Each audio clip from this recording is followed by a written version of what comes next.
আসসালামু আলাইকুম। আশা করছি সবাই ভালো আছেন। শুরু করছি আপনাদের পছন্দের অনুষ্ঠান ভূত নাইট। আশা করছি ঘটনাটি শুনে আপনাদের ভালো লাগবে। ঘটনাটি যেভাবে লেখা আছে আমি ঠিক সেভাবেই পড়ছি। আসসালামু আলাইকুম রায়হান ভাই, আশা করি ভালো আছেন। আমার নাম রাহাত। আমি বর্তমানে দেশের একটি সুনামধন্য বিশ্ববিদ্যালয়ের ছাত্র।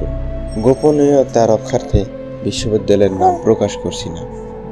অনেক দিন ধরে ভাবছি আমার লাইফে ঘটে যাওয়া একটি ঘটনা শেয়ার করব, কিন্তু ব্যস্ততার জন্য সময় হয়ে ওঠেনি। আজ ভাবলাম লিখতে বসি।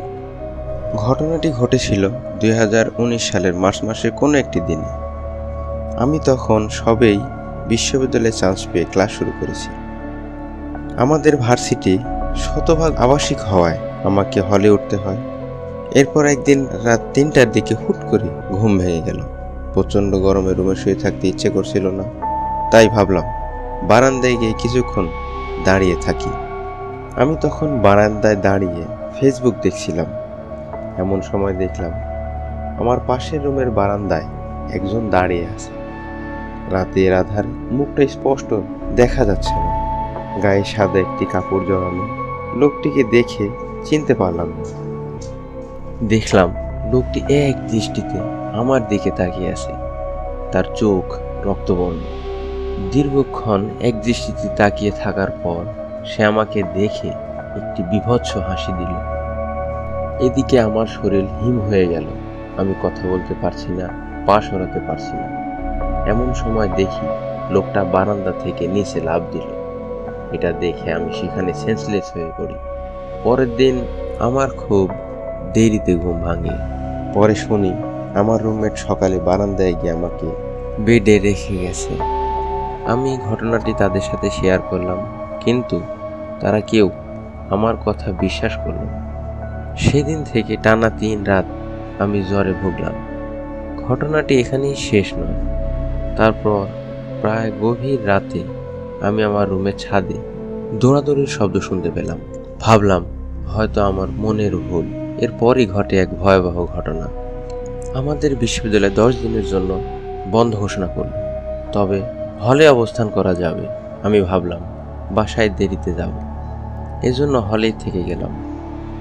এদিকে আমার সব রুমমেটরা বাসায় চলে গেল।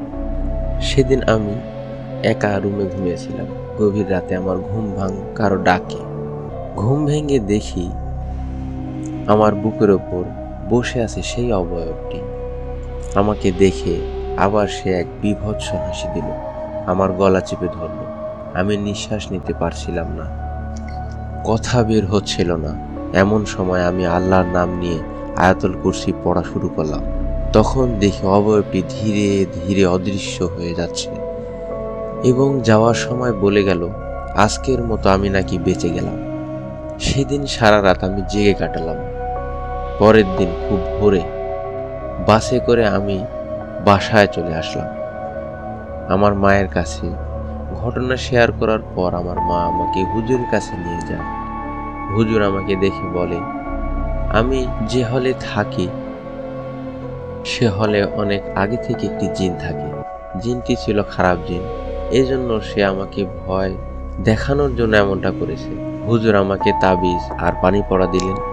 আল্লাহর রহমতে এরপর থেকে আমার সাথে এরকম কোনো ঘটনা ঘটেনি, তবে মাঝে মাঝে স্বপ্নে স্মৃতি হয়ে ভেসে ওঠে।